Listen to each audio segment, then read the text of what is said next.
चलिए, नमस्कार जी, स्वागत सत्कार अभिनंदन राम राम जय श्री कृष्णा, राधे राधे। कैसे हैं आप सभी? स्वागत है आप सभी का काव्य क्लासेस कोटा के यूट्यूब चैनल पर।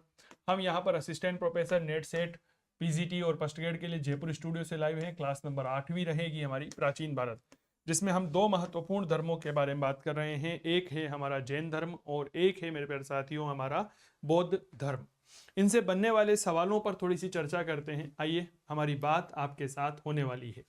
फटाफट से क्लास को अपने प्यारे साथियों के साथ शेयर कर दीजिएगा। और मेरे प्यारे साथियों, अगर आप करना चाहते हैं अपने सपनों को साकार, तो आज ही डाउनलोड करें काव्य क्लासेस कोटा का मोबाइल एप्लीकेशन। जी हाँ, गूगल प्ले स्टोर से काव्य क्लासेस कोटा का मोबाइल ऐप डाउनलोड करिए। और यहाँ पर मेरे दोस्त आपको हिंदी के ऑनलाइन कोर्सेज अवेलेबल हैं डॉक्टर मनोज जैन सर के निर्देशन में, जिसमें आप RPSC assistant professor first grade second grade के कोर्सेज अवेलेबल हैं। DSSB केवीएस एनवीएस के कोर्स अवेलेबल हैं। साथ ही टीजीटी पीजीटी के हिंदी के कोर्स अवेलेबल हैं। हिस्ट्री के कोर्स मेरे चंदू जैन के अवेलेबल हैं यहाँ पर काव्य क्लासेस कोटा के मोबाइल एप्लीकेशन पर। फर्स्ट ग्रेड का कोर्स है इतिहास विषय का।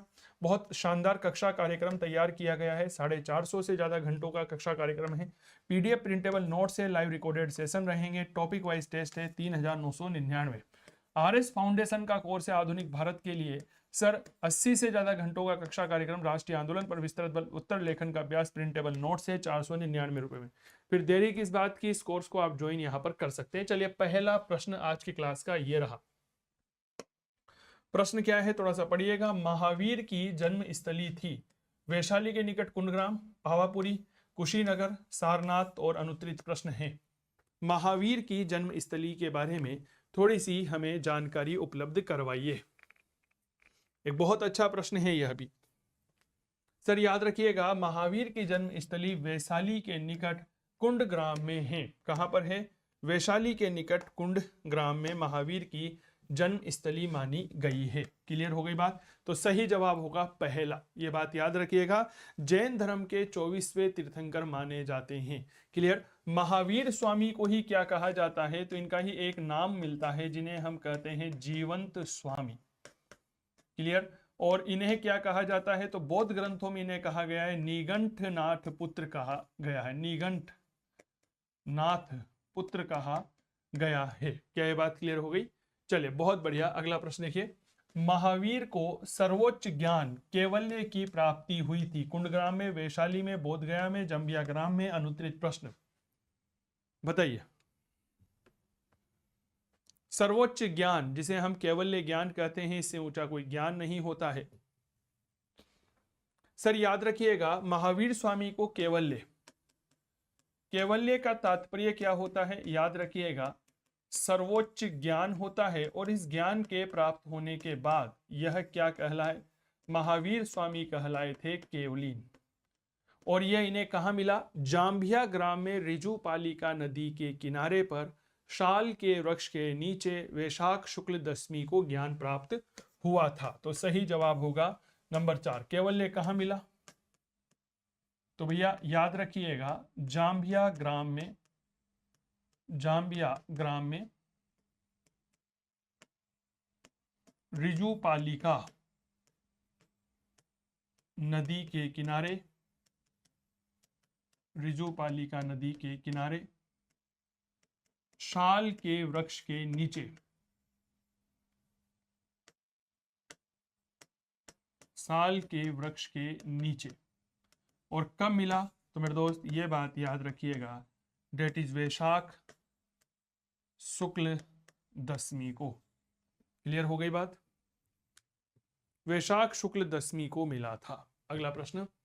महावीर के जीवन काल में जैन संघ का पहला विच्छेदक कौन था? जामाली, जावाली, जम्मल, केशी और अनुत्तरित प्रश्न है।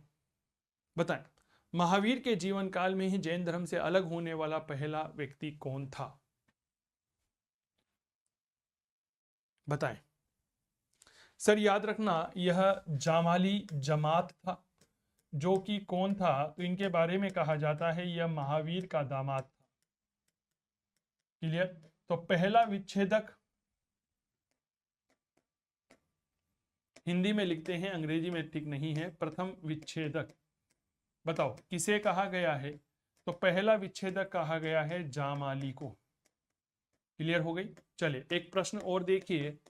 द्वितीय विच्छेदक के रूप में हम किसे यहाँ पर जानते हैं? तो मेरे दोस्त याद रखिएगा, द्वितीय विच्छेदक के रूप में तिस्स गुप्त को याद रखते हैं। तिस्स गुप्त यह दूसरा विच्छेदक माना जाता है। चलो अगला प्रश्न देखिए, महावीर की माता का नाम क्या था? त्रिशला, महामाया, सुनंदा, गौतमी और अनुत्तरित प्रश्न है। महावीर स्वामी की माता का नाम क्या था, बताइए।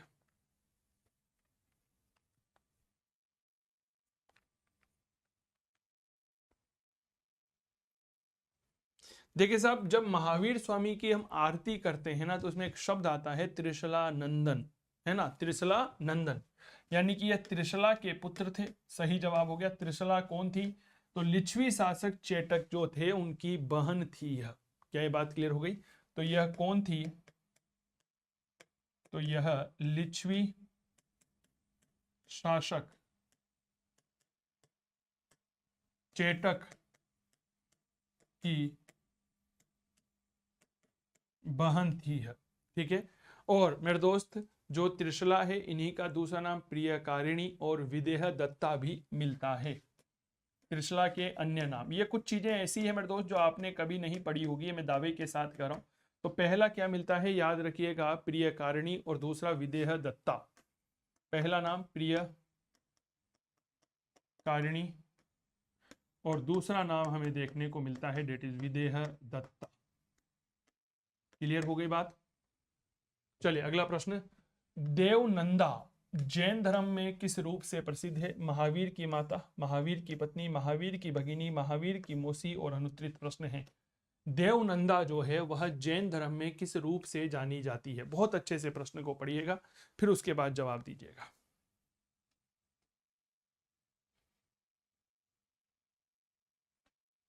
देखो साहब, देवनंदा कौन है? यह भी महावीर की माता मानी जाती है।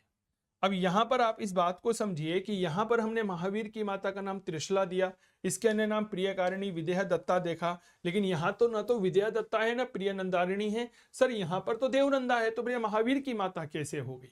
बहुत अच्छे से पढ़िएगा। कुछ जैन ग्रंथ हैं जिनमें नाम आता है कल्पसूत्र और आचारांग सूत्र। इन ग्रंथों में हमें पता चलता है कि जो महावीर हैं, महावीर जन्म से पहले महावीर स्वामी ऋषभ दत्त नाम के ब्राह्मण की पत्नी देवनंदा के गर्भ में आए थे। यानी कि महावीर स्वामी का जो है वो पहली बार ऋषभ दत्त नाम के ब्राह्मण की पत्नी देवनंदा के गर्भ में आए थे। लेकिन इंद्र ने तीर्थंकर को जन्म देना था, इंद्र की भगवान की इच्छा थी तीर्थंकर का जन्म होना चाहिए। तो देवताओं के राजा इंद्र ने उस देवनंदा के गर्भ को उसके गर्भ में से निकाल करके शत्राणी त्रिशला के गर्भ में स्थानांतरित कर दिया। क्या ये बात क्लियर हो गई? तब महावीर स्वामी एक ब्राह्मण देवनंदा के गर्भ से पैदा नहीं होकर के एक शत्राणी त्रिशला से पैदा हुए थे। यह गर्भ परिवर्तन की कथा कल्पसूत्र और आचारांग सूत्र नाम के ग्रंथ में देखने को मिलती है। तो यह महावीर की माता थी, तो देवनंदा। यह ब्राह्मण ऋषभ दत्त की पत्नी थी, ऋषभ दत्त की पत्नी थी, जिसके गर्भ में महावीर सबसे पहले आए। इसके बाद इंद्र ने इसका गर्भ परिवर्तन कर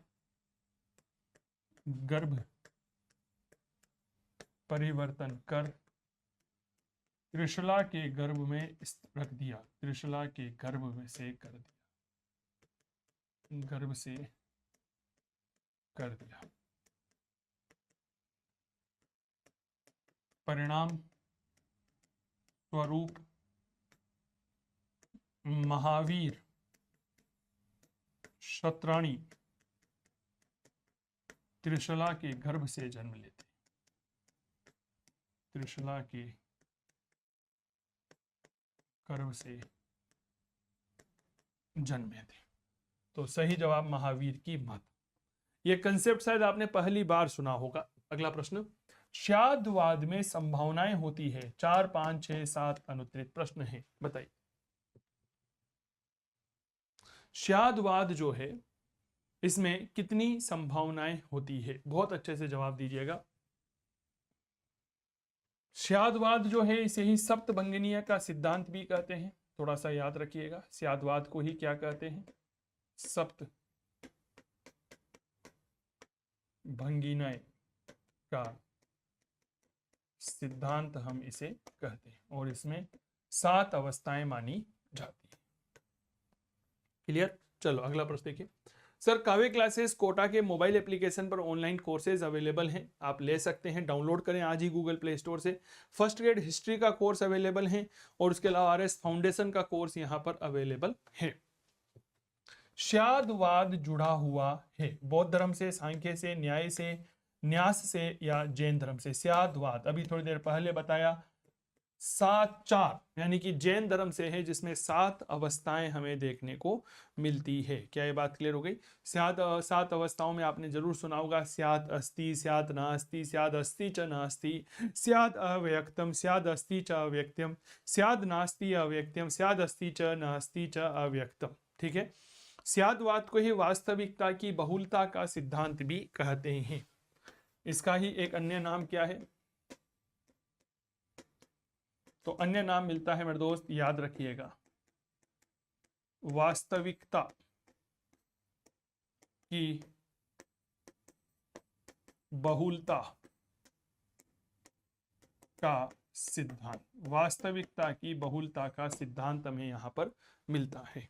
अगला प्रश्न, अनेकांतवाद किसका विशेष लक्षण है? जैन धर्म का, बौद्ध धर्म का, आजीवक संप्रदाय, सांख्य दर्शन और अनुत्तरित प्रश्न है, बताएं। अनेकांतवाद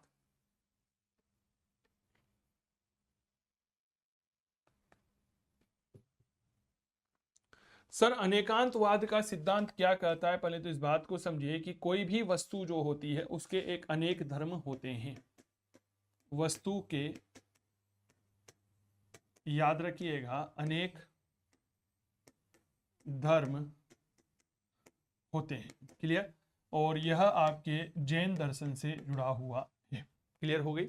तो यह कहां से जुड़ा हुआ है? जैन दर्शन से जुड़ा हुआ है, और इसमें कहते हैं एक वस्तु के अनेक धर्म होते हैं। धर्म का तात्पर्य यहां पर लगाया जाता है कार्य से। ठीक है। कैसे? आज मेरे पास ये मोबाइल है, मोबाइल वस्तु एक है लेकिन इसके कार्य अनेक है। मैं इससे फोटो खींच सकता हूँ, इससे बात कर सकता हूँ, इसमें रेडियो में लगा सकता हूँ, इसमें गाने सुन सकता हूँ, मूवी देख सकता हूँ, इसमें अलार्म लगा सकता हूँ, इसमें टाइम देख सकता हूँ, और भी कई सारे काम जो हैं जो नहीं कर सकते वो भी आप इसमें कर सकते हैं।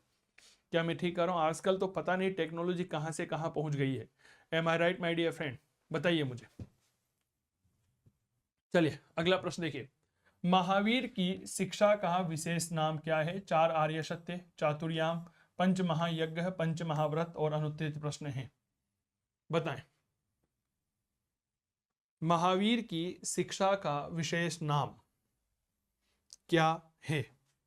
यह प्रश्न एक अच्छा प्रश्न है जिस पर बहुत अच्छे से चर्चा और विचार करने चाहिए। सर याद रखना, महावीर की शिक्षा का मुख्य नाम पंचव्रत माना गया है, पंच महाव्रत माना गया है, जिसमें सत्य, अस्तेह, अपरिग्रह, अहिंसा, अहिंसा और मेरे दोस्त याद रखिएगा ब्रह्मचर्य को शामिल किया जाता है। क्लियर। तो यह पंच महाव्रत कहलाता है। अच्छा, एक प्रश्न और पूछा जाता है कि बताइए अहिंसा का सिद्धांत सबसे पहले किसने दिया था? तो यह गलती को भूल कर भी नहीं करेंगे, विशेष तौर पर इतिहास विषय के विद्यार्थी होने के नाते, कि अहिंसा का सिद्धांत महावीर स्वामी या पार्श्वनाथ ने दिया। नहीं, अहिंसा का सिद्धांत अरिष्ट नेमिनाथ के द्वारा दिया गया था। तो एक नोट लगा करके आप जरूर लिखेंगे, क्या लिखेंगे कि अहिंसा का सिद्धांत अरिष्ट नेमिनाथ के द्वारा दिया गया था। महावीर ने निम्नलिखित में से कौन सा व्रत जोड़ा? सत्य, अहिंसा, अपरिग्रह, ब्रह्मचर्य और अनुत्तरित प्रश्न। महावीर ने इनमें से कौन सा व्रत जो है वह जोड़ा था? जवाब दीजिए।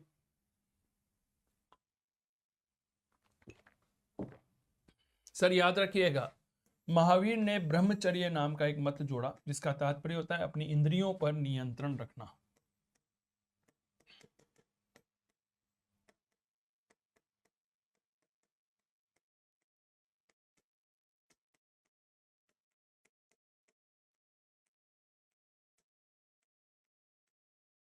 इंद्रियों पर नियंत्रण करना, तो ये बात थोड़ा सा याद रखना। और जब पांचवा व्रत जुड़ गया तो मेरे दोस्त यह क्या कहलाया? महाव्रत कहलाया। और महाव्रत का पालन करने की अपेक्षा जैन धर्म के साधुओं से की गई है। क्लियर? चलिए अगला प्रश्न। मैं एक बात बता देता हूं, देखिए इसको इस तरह से पढ़िएगा। 5 व्रत होते हैं: सत्य, अहिंसा, अस्तेह और मेरे दोस्त अपरिग्रह। यह मत जो है यह पार्श्वनाथ ने दिए थे और इनका नाम क्या हुआ? इनका नाम हुआ अणुव्रत। क्लियर हो गई बात? चलिए अब इनमें पांचवा मत जो है वह आता है ब्रह्मचर्य। यह ब्रह्मचर्य का जो सिद्धांत है यह महावीर स्वामी ने जोड़ा। और अब ये पांचों सिद्धांत मिलकर के क्या कहलाए? तो याद रखिएगा, अब ये कहलाए महाव्रत। महाव्रत के पालन की अपेक्षा जैन सन्यासियों से की गई है। जबकि अगर आप इसकी बात करते हैं अणुव्रत की, तो इनके पालन की अपेक्षा जैन गृहस्थ से की गई है। क्लियर हो गई बात? किससे की गई है भाई? जैन गृहस्थ जो है उसको इनका पालन करना चाहिए। ये बात थोड़ा सा याद रखिए। क्लियर हो गई पांचों बातें? अगला, जैन धर्म के सिद्धांतों के अनुकूल नहीं है अहिंसा पर बल, काया क्लेश से शरीर कांत, जन भाषा में प्रचार, ईश्वर द्वारा कैवल्य प्राप्ति और अनुत्तरित प्रश्न। जैन धर्म का इनमें से क्या सिद्धांत नहीं है? जरूर बताइएगा।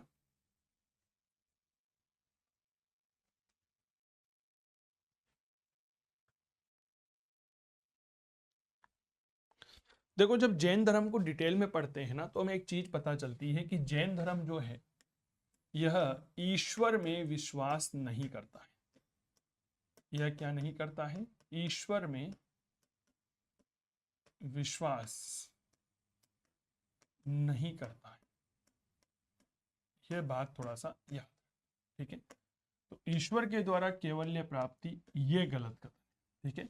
तो फिर यह विश्वास किस में करता है? विश्वास करता है किस में करता है? तो याद रखिएगा यह विश्वास करता है केवल तीर्थंकर।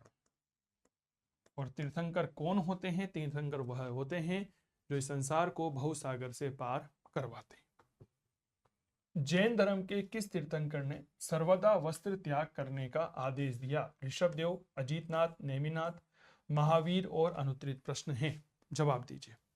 जैन धर्म के एक ऐसे तीर्थंकर जिन्होंने सबसे पहले वस्त्र त्याग करने का आदेश दिया था हमेशा के लिए।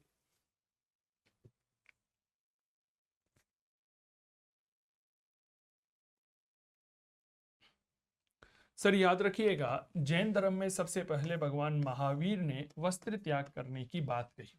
क्या ये बात क्लियर हो गई? महावीर स्वामी ने ही जैन धर्म में जो है नग्नता या वस्त्र त्याग, जिसे हम अचेलक धर्म कहते हैं, और कठोर तपचर्या का विधान दिया था। महावीर ने किसका प्रयोग किया? अचेलक धर्म। और अचेलक धर्म को क्या कहते हैं जी? नग्नता कह सकते हैं।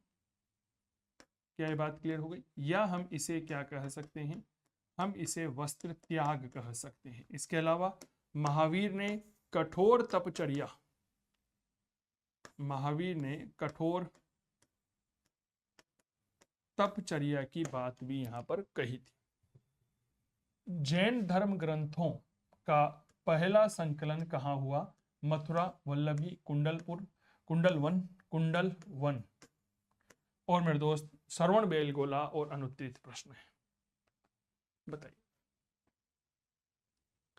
सर। यह प्रश्न डिलीट होने योग्य रहेगा, यह मैं आपको बता दूं, क्योंकि पहला संकलन जो है वह पाटलिपुत्र में हुआ था, जहां पर जैन धर्म की पहली जैन संगीति हुई थी।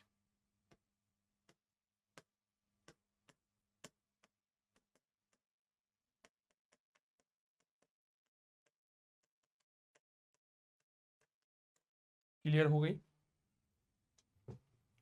काव्य क्लासेस कोटा के मोबाइल एप्लीकेशन पर आकर के आप ऑनलाइन कोर्सेज ले सकते हैं। फर्स्ट ग्रेड इतिहास विषय का कोर्स चल रहा है, 450 घंटों का एक विस्तृत मटेरियल है। लाइव क्लासेस अभी इस समय चल रही है मात्र 3,999। वैसे तो फीस 7,999 है।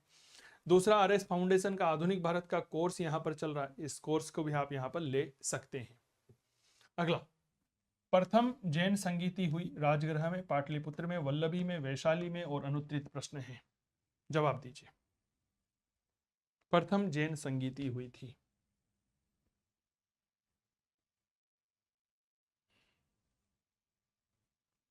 देखिए सर, प्रथम जैन संगीति पाटलिपुत्र में हुई थी, यह बात थोड़ा सा याद रखिएगा, ठीक है। और इसके अध्यक्ष कौन थे? अध्यक्ष थे स्थूलभद्र।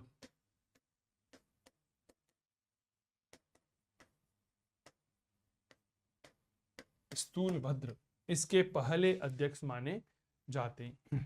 अगला प्रश्न, कौन सा धर्म त्रिरत्न में विश्वास करता है? बौद्ध धर्म, जैन धर्म, वैष्णव धर्म, शैव धर्म और अनुत्तरित प्रश्न है, जवाब दीजिए। एक ऐसा धर्म जो त्रिरत्न में विश्वास करता है, बहुत बढ़िया प्रश्न है सर। याद रखना, जैन धर्म जो है वह 3 रत्नों को मानता है। त्रिरत्न जो है वह यहाँ पर क्या क्या होते हैं, थोड़ा सा इस बात को याद रखिएगा। पहला होता है सम्यक दर्शन, दूसरा सम्यक ज्ञान और तीसरा सम्यक चरित्र।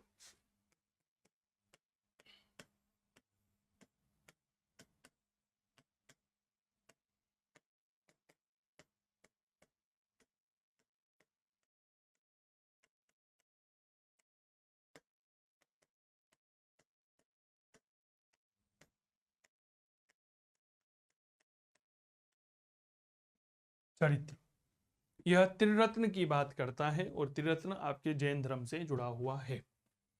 पंच महाव्रत और त्रिरत्न किस धर्म से जुड़े हुए हैं? बौद्ध धर्म, जैन धर्म, भागवत धर्म, उपयुक्त में से कोई नहीं और अनुत्तरित प्रश्न है, जवाब दीजिए। पंच महाव्रत और त्रिरत्न जो है वह किस धर्म से संबंधित है? बहुत आराम से जवाब दीजिए, कोई जल्दबाजी हमारे नहीं है। गलती मत करिएगा, क्योंकि विद्यार्थी क्या करते हैं, अक्षर गलती कर देते हैं, ठीक है सर। पंच महाव्रत अभी थोड़ी देर पहले हमने चर्चा करी देती, सत्य, अस्तेय, अहिंसा, अपरिग्रह और मेरे दोस्त ब्रह्मचर्य। त्रिरत्न सम्यक दर्शन, सबसे पहले सम्यक ज्ञान, दूसरा सम्यक दर्शन, तीसरा सम्यक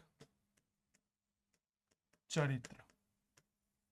क्लियर हो गई? और यह सब जुड़े हुए हैं आपके जैन धर्म से। क्लियर?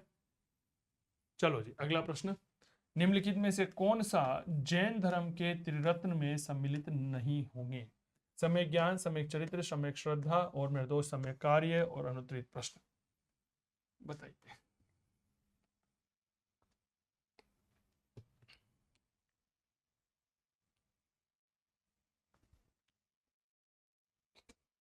सर याद रखिएगा, सम्यक कार्य जो होते हैं ना, इसको हम जैन धर्म के त्रिरत्न में शामिल नहीं करते। अब देखो, आपके मन में एक सवाल आ रहा होगा कि सर ये सम्यक श्रद्धा तो आपने बताया ही नहीं। पिछले 2 सवालों से आप जो हैं वो या तो सम्यक ज्ञान की बात कर रहे हो, या सम्यक दर्शन की बात कर रहे हो, या सम्यक चरित्र की बात कर रहे हो, फिर ये श्रद्धा कहाँ से आ गया? भैया जो सम्यक दर्शन है ना मेरा लाला, इसी दर्शन को श्रद्धा भी कहा जाता है। क्या ये बात क्लियर हो गई? तो ये बात थोड़ा सा याद रखिएगा, ठीक है ना। इसीलिए तो मैं अक्सर अपने विद्यार्थियों से कहता हूं कि अगर आप किसी एग्जाम की तैयारी कर रहे हो ना, तो जिस भी टॉपिक को आप बहुत अच्छे से पढ़ने की कोशिश कर रहे हो तो उसकी शब्दावली पर बहुत अच्छे से कमांड होनी चाहिए। क्या ये बात क्लियर हो गई? कमांड बहुत जरूरी है, इस बात को थोड़ा सा याद रखिएगा। क्लियर?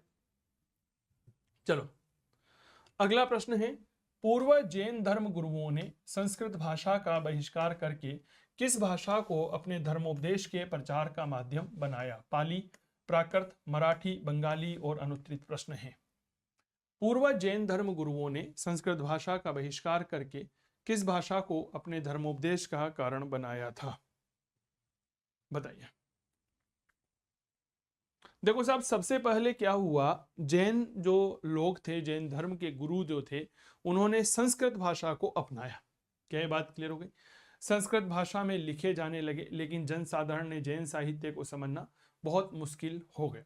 तो परिणाम स्वरूप जन साधारण की भाषा प्राकृत थी, तो इन्होंने उसे ही अपना माध्यम बनाया। क्या ये बात क्लियर हो गई? क्योंकि अगर आप एक बात समझने की कोशिश करिए, अगर आप आज हिंदी भाषा को समझते हैं और मैं हिंदी में बात नहीं कर करके आपको किसी चाइनीज लैंग्वेज में माउम छू छाम छू छैम छू छुन छुन छू छिम छिम छीम छीम में बात करूंगा, तो क्या आप समझे? नहीं, ऐसा मत समझना कि मुझे चाइनीज नहीं आती। I know how to speak Chinese language, ठीक है। तो मेरे प्यारे साथियों, अब ये समझ में नहीं आई ना आप लोगों के, तो इसीलिए क्या करना पड़ता है, किसी भी व्यक्ति को अपनी बात कहने के लिए उस समय की चिर प्रचलित भाषा का उपयोग करना पड़ता है। और उस समय की चिर प्रचलित भाषा कौन सी थी? प्राकृत थी। क्लियर हो गई बात? सर ऑनलाइन कोर्सेज अवेलेबल है काव्य क्लासेस कोटा के मोबाइल एप्लीकेशन पर। फर्स्ट ग्रेड इतिहास विषय का कोर्स यहाँ पर चल रहा है, आप जरूर लीजिएगा मेरे दोस्त। और आरएस फाउंडेशन का कोर्स अवेलेबल है, तो आप इन कोर्सेज को ले सकते हैं। क्लियर? अगला प्रश्न देखिए, महावीर जैन ने किस भाषा में अपना प्रवचन दिया? पाली, मगधी, सूरसेनी, अर्धमागधी और अनुत्तरित प्रश्न है। जवाब दीजिए।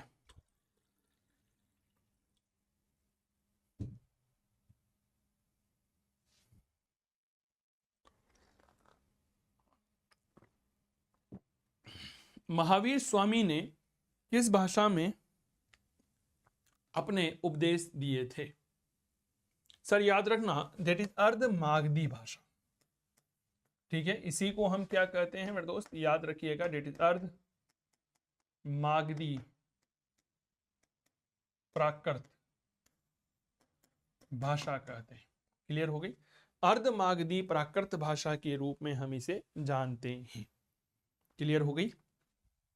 चलो साहब अगला प्रश्न, प्रथम जैन सभा का आयोजन किया गया था? कुशीनगर में, पावा में, वल्लभी में, पाटलिपुत्र में और अनुत्तरित प्रश्न है।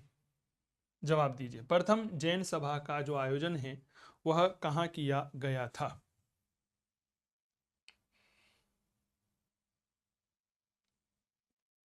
देखिए साहब, प्रथम जैन सभा का आयोजन पाटलिपुत्र में किया गया था, ठीक है। इस समय राजा कौन थे? शासक कौन था? शासक का नाम आता है चंद्रगुप्त मौर्य, ठीक है। इसका अध्यक्ष कौन था? अध्यक्ष था स्थूलभद्र, ठीक है। इसी में क्या किया गया? जैन साहित्य आगम का संकलन किया गया था। जैन साहित्य आगम का संकलन किया गया था। क्लियर? सर मूल रूप से यहां पर विवाद हो गया था जैन साहित्य को लेकर के, ठीक है ना।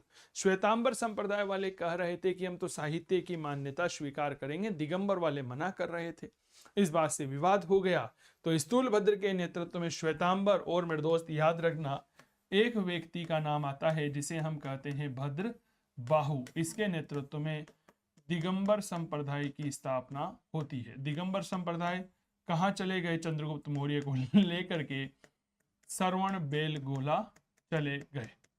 श्रवण बेलगोला चले गए, इसीलिए दिगंबर को क्या कहते हैं? दक्षिणी जैनी कहते हैं।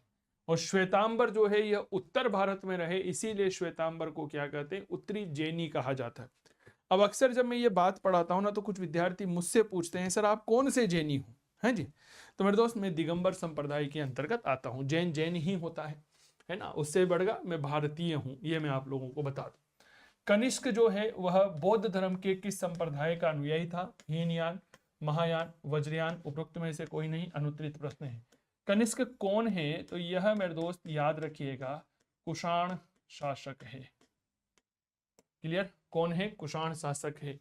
तो प्रश्न यह है कि कनिष्क जो है वह बौद्ध धर्म के किस संप्रदाय का अनुयायी था? बताइए।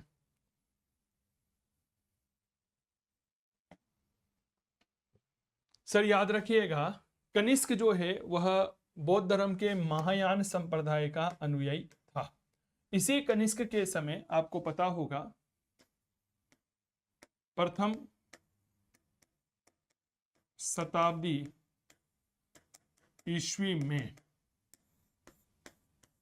कुंडल वन, ये कहाँ है? यह जम्मू कश्मीर में है, में चौथी बौद्ध संगीति का आयोजन हुआ था। चौथी बौद्ध संगीति का आयोजन हुआ। इसके अध्यक्ष कौन थे?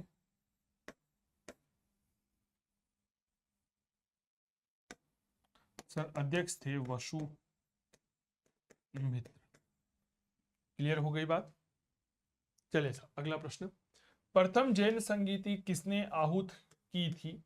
सर भद्रबाहु ने, गर्दभिल स्थूलभद्र ने, और मेरे दोस्त देवर्दिगण ने, और मेरे दोस्त अनुत्तरित प्रश्न है। पहली जैन संगीति का जो आयोजन है वह किसने किया था?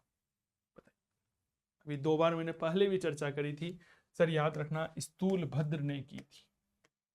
कहाँ की थी भैया? यह की गई थी पाटलिपुत्र में। क्लियर हो गई? और इसी में जैन आगम साहित्यों की रचना अर्ध मागधी प्राकृत भाषा में की गई थी। अगला प्रश्न, लगभग तृतीय शताब्दी ईसा पूर्व में पहली जैन संगोष्ठी कहां पर हुई थी? वल्लभी, वैशाली, पाटलिपुत्र, राजगृह? अनुत्तरित प्रश्न, रिपीटेड सवाल है। डेट इज पाटलिपुत्र में हुई थी। क्लियर हो गई? कहां हुई थी? पाटलिपुत्र में यह हुई। अब सर इसके अध्यक्ष कौन थे? तो भैया याद रखना, इसके अध्यक्ष थे स्थूलभद्र। स्थूलभद्र बाद में श्वेतांबर संप्रदाय के आचार्य बने। श्वेतांबर संप्रदाय के यह आचार्य बने थे। क्लियर? चलो जी अगला प्रश्न, जैन धर्म का ईश्वर के प्रति क्या विचार था? ईश्वर में विश्वास, ईश्वर में अविश्वास, तीर्थंकरों में विश्वास, सभी देवी देवताओं में विश्वास, और अनुत्तरित प्रश्न है। बताइए, जैन धर्म जो है इसका ईश्वर के प्रति क्या विचार था? बहुत बढ़िया प्रश्न है, बहुत आराम से जवाब दीजिएगा।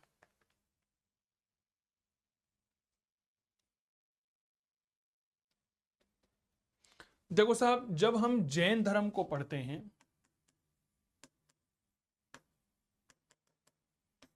जैन धर्म अनीश्वरवादी है।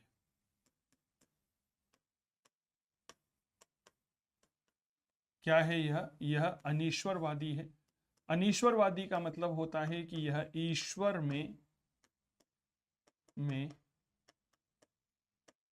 विश्वास नहीं करता है।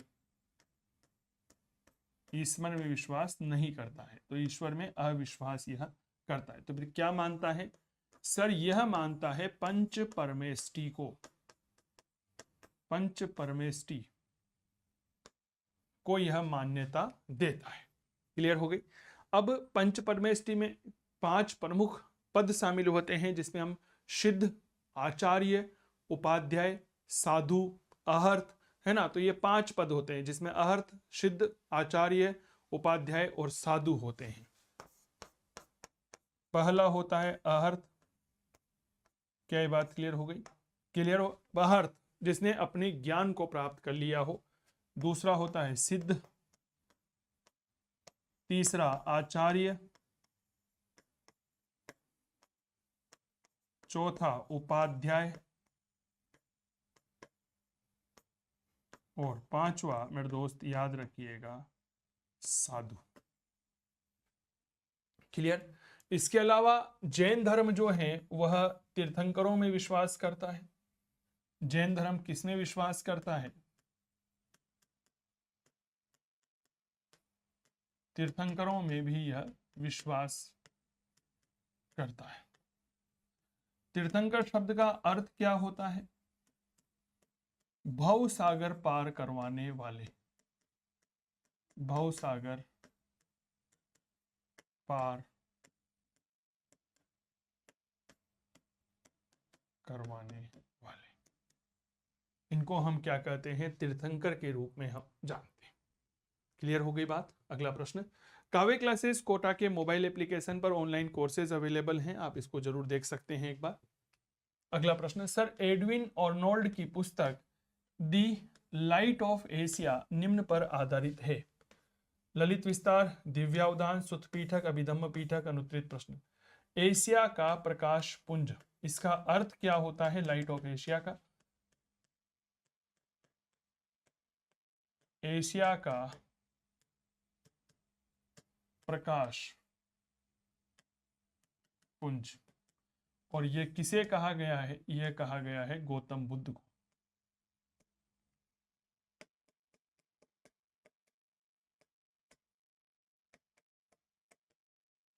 बताइए।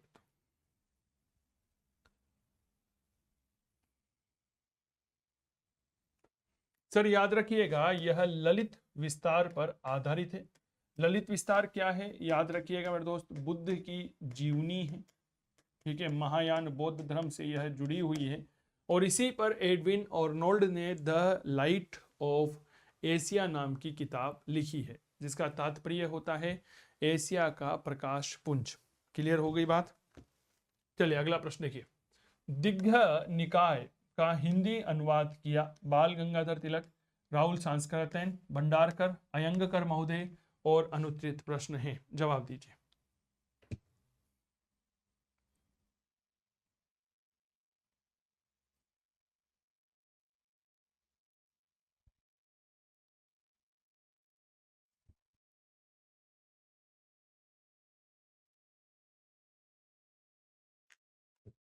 सर याद रखिएगा दीर्घ निकाय जो है मेरे दोस्त, यह एक तरह से बौद्ध ग्रंथ है त्रिपीठक में सुत्त पीठक, उसका पहला निकाय माना जाता है और इसका हिंदी अनुवाद राहुल सांस्कृतन के द्वारा किया गया। ये राहुल सांस्कृतन वही है जिन्होंने किताब लिखी थी मेरी तिब्बत यात्रा। क्लियर। तो दीर्घ निकाय जो है यह सुत्त पीठक का पहला निकाय माना जाता है। सुत्त पीठक का पहला निकाय माना जाता है। सर दीर्घ निकाय जो है इसमें ही राज्य और राजा की उत्पत्ति का सिद्धांत भी दिया गया है, जिसे हम सामाजिक अनुबंध का सिद्धांत कहते हैं। दीर्घ निकाय में ही राज्य व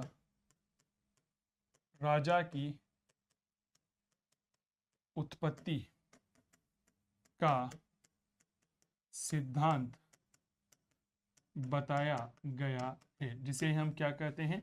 सामाजिक अनुबंध का सिद्धांत कहते हैं। यह सामाजिक अनुबंध का सिद्धांत कहलाता है। क्या बात क्लियर हो गई? क्या कहलाता है? सामाजिक अनुबंध का सिद्धांत कहलाता है। बौद्ध काल में कितने गणराज्य थे? 10, 15, 20, 5 और अनुत्तरित प्रश्न। बौद्ध काल में गणराज्यों की संख्या कितनी थी, बताएं।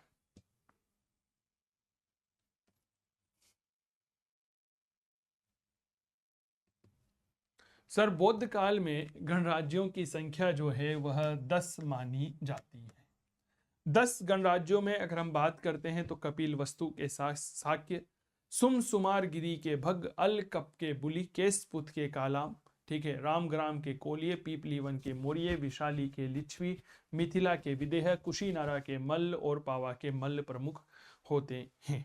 अगला प्रश्न, गौतम बुद्ध जो है वह कहाँ पैदा हुए थे? कपिल वस्तु में, लुम्बिनी में, सारनाथ में, इलाहाबाद में? अनुत्तरित प्रश्न बताएं, गौतम बुद्ध जो है वह कहाँ पैदा हुए?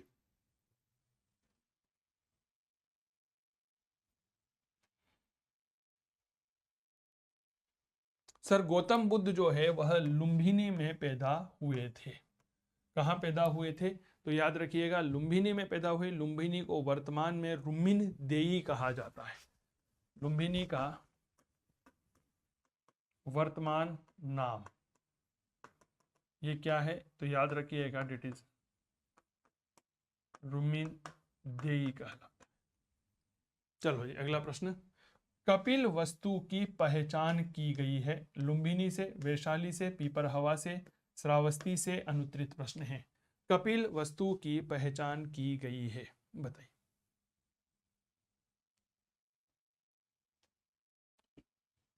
देखो अगर आप ये कह रहे हो कि कपिल वस्तु की पहचान लुम्बिनी के साथ की गई है तो ये तो बिल्कुल गलत बात है, क्योंकि लुम्बिनी तो वर्तमान में रुम्मिन देई कहलाता है। ठीक है, यहां पर पीपर हवा आपका सही जवाब रहेगा। पीपर हवा जो है इसी की पहचान किसके साथ की गई है? याद रखिएगा कपिल वस्तु के साथ की गई है। उत्तर प्रदेश में जो आपने देखा होगा मेरे दोस्त, सिद्धार्थ नगर है, उस जिले में यह कपिल वस्तु स्थित है। तो काव्य क्लासेस कोटा का मोबाइल एप्लीकेशन डाउनलोड करके आप ऑनलाइन कोर्सेज ले सकते हैं। हिस्ट्री पीजीटी का कोर्स है, बहुत गजब का कोर्स है। डेमो क्लास यूट्यूब पर भी अवेलेबल है, ऐप पर भी अवेलेबल है, आप ऐप डाउनलोड करें। आरएस फाउंडेशन में आधुनिक भारत का कोर्स अवेलेबल है। इसके अलावा बात करते हैं तो लुम्बिनी जो है वह किसका जन्म स्थान है? नेमिनाथ, पार्श्वनाथ, सिद्धार्थ, भद्रबाहु और अनुत्तरित प्रश्न है, बताइए।